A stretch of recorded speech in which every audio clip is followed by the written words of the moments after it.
That's the part that people have to wake up to, because a lot of people think, oh, look, my desire is to be successful, have a great relationship, have a great job. I want all these things, and now I go out in the world, and it's like, I'm not getting there. I'm not making it. It's like, and they get frustrated, and they say, well, it's not me, because my intention is to be successful, and I'm not being successful, so it must be the world is against me. And then all of a sudden I'm a victim of, like, well, this is not the world I wanted, and it turns out, no, it's not the world your conscious mind wanted, but it's the world your subconscious mind has been programmed to create. And the word subconscious, by definition, means below consciousness. So you are creating without being conscious that you are creating this. And this becomes a problem, because it turns out it's not the outside world that's keeping us from succeeding. It's the invisible inside world that we've been programmed with through culture and family to have lost our power. And that's the biggest thing about this propagation of the belief system. This is not new, you know. It's very interesting. The Jesuits, 500 years, the Jesuits of the church, they would boast. They would say, "Give me a child until it's 6 or 7, and it will belong to the church for the rest of its life." What they knew is what we're talking about in the new biology. The first 6 years of your life is programming.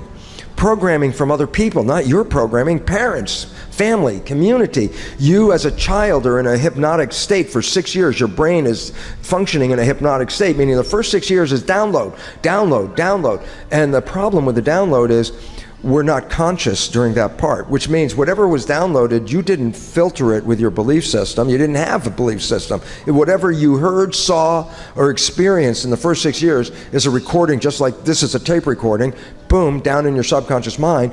And then we find that 95% of our life is actually from the subconscious mind, with only 5% from the conscious. And you say, what's the difference? Conscious mind is you, your spirit, who you are, your wishes, your desires, what you want out of life, conscious mind. And I say, well, you want to be successful, great. You want a great job, great. That's all conscious. I say, but you're only using that mind 5% of the time.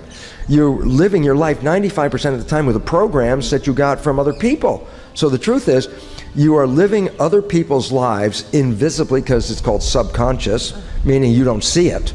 And so when you're creating these behaviors, you yourself don't even know you're doing it.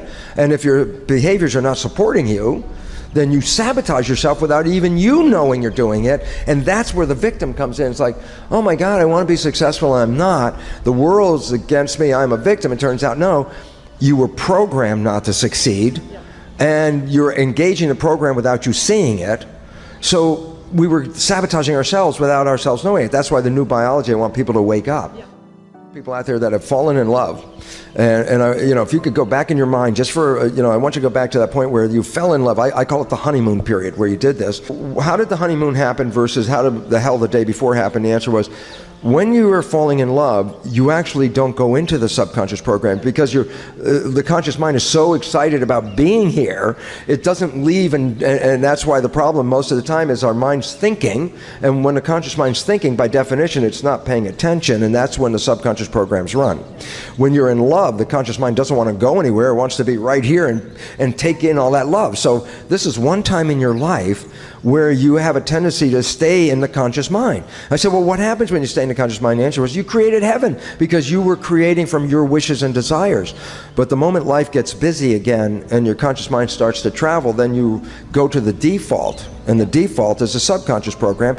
But those programs came from your parents, your family, and community, so they're not even your beliefs. So you start living other people's lives. So for me, what does it all mean? And as you express, is like, when we're in love, we create heaven on earth. What if we could learn to stay in our conscious mind, which is called Buddhist mindfulness? It's a practice. It means that you can then have a honeymoon every day for the rest of your life on this planet. Because it was only when we get out of our conscious mind do we return back to the hell on earth again. And that's because we were actually creating that without ourselves even knowing it.